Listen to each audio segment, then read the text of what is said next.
दर्शकबिन्दहरू हेर्न सक्नुहुन्छ। आज हामीहरू गइरहेका छौँ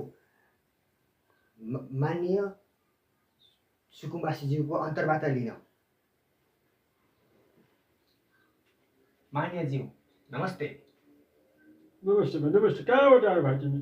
को तिमी? हामी तपाईँको अन्तर्वार्ता लिन आएको छौँ नि त मान्यज्यू। ए मेरो अड्डाबाट? हजुर हजुर हजुर। के छ त अवस्था? अहिलेको अवस्था त नयाँ सरकारले त टमाटर पारिदिएको छ त। भाइ के भन्नु? किन रुनु भएको? नरुनुस्। 2-4 तोला सुन लायो भन्दैमा हुकुमबासी हुन्छ। काठमाडौँमा 2-3 वटा घर छ भन्दैमा हुकुमबासी हुन्छ। हामीले पेल्न सकेको कसो पेलेको? 35 वर्षदेखि हामी यहाँ काम गरी काम गरेको छ। यहाँ तिमी हेप्ने हो भनेपछि तपाईँ सबैजना ठुलो सुकुम्बासी।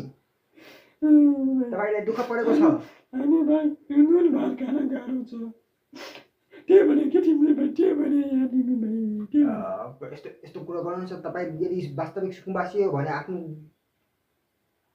35 वर्षले हामीले यहाँ काम घटी गरेको छौँ। हिजो त्यो 2 दिनमा आएको त बेलुन हो कि 2 दिनमा आयो हाम्रो उठी भात भयो भाइ। गरी खान दिएन भाइ। खोलाको छेउमा बस्दैमा के हुन्छ र? हामीलाई कम सुविधा थियो खोलाको छेउमा। हामी त्यो धारामा पानी खानै पर्दैन थियो। बगिआएको खोलाको पानी खाएर बाँचेको थियो।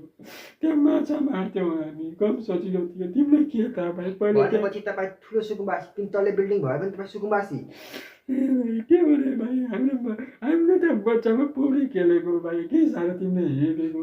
मैले बुझ्न सकिनँ। यत्रो सुनमा हाल गाउँछ, यत्रो घाँटीमा माला लगाउनु पर्छ, यत्रो तपाईँको 3-4 करोडको सम्पत्ति छ, त्यही पनि तपाईँ सुकुम्बासी भन्नुहुन्छ आफूलाई? भाइ 35 सालदेखि बसिआएको हामी याद मान्छे 2-3 लाख करोड कमाउँछ। 35 सालदेखि अहिलेसम्म 85सम्म पुगिसक्यो, 86 पुग्न लागिसक्यो भाइ।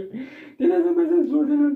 2-4 जना मेरो छोरा अस्ट्रेलियामा, अमेरिकामा, न्युजिल्यान्डमा छ भन्दैमा म गरिब हो भाइ।